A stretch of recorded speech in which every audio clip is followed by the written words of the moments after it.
So I'm scrolling down YouTube and I see a video titled "Why Everybody Hates Khaby." I said, what did bro do? Y'all remember Khaby, right? The dude that be doing this, the most followed guy on TikTok. Anyway, I'm like, what did bro do? So I go over to his TikTok.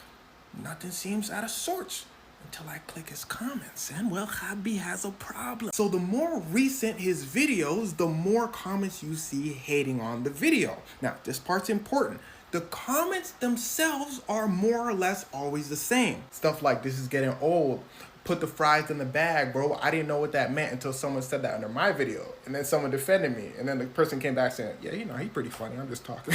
And most importantly, how is he famous? And here's where things start to get wicked. Now, for those of you that don't know, Charli D'Amelio was the #1 followed person on TikTok for the longest time. People didn't like her, so they said, let's make someone else famous. Let's call the #2 person. And that #2 person was Khaby. But I need you to listen to what I just said. He was the #2 most followed person on TikTok. That takes a lot of work. He was posting 6 to 7 videos a day, and they were all relatable. Everyone from all around the world could watch his videos and they can understand. And they were so simple that any age group can watch them and understand. You can have kids watching them, and you know, parents be loving that simple humor. They'd be like, that's real comedy. But again, he wasn't #1, Charli was. So a trend happened saying, yo, let's make Khaby #1, and they made Khaby #1. And this made many people feel like he didn't deserve his #1 spot. But with all those things I just mentioned about his content, he was probably gonna get to #1 anyway. And then people started hearing about how much he was making per post.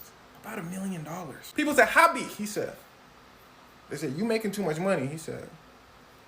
Then he starts doing movies. He becomes a judge on Italy's Got Talent. He's Italian, by the way. Senegalese Italian. Shout out Senegal. And people start going, yo, nah, bro. What's your talent then, Khaby? Khaby go. Is he talking Khaby? Khaby go. He starts doing his thing, and well, people lose it. So it gets so bad, Khaby has to talk. During an interview, they asked him, what do you say to all the haters? Khaby goes, honestly, I don't care about no hater.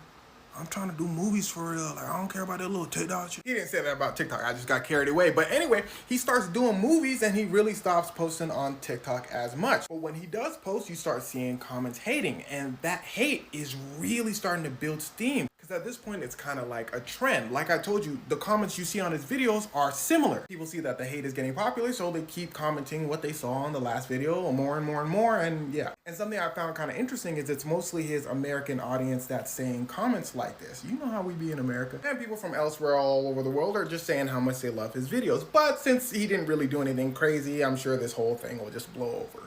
Maybe. You know, American hate be strong. But at the end of the day, like Khaby said, he wants to do movies, so I don't think he's tripping.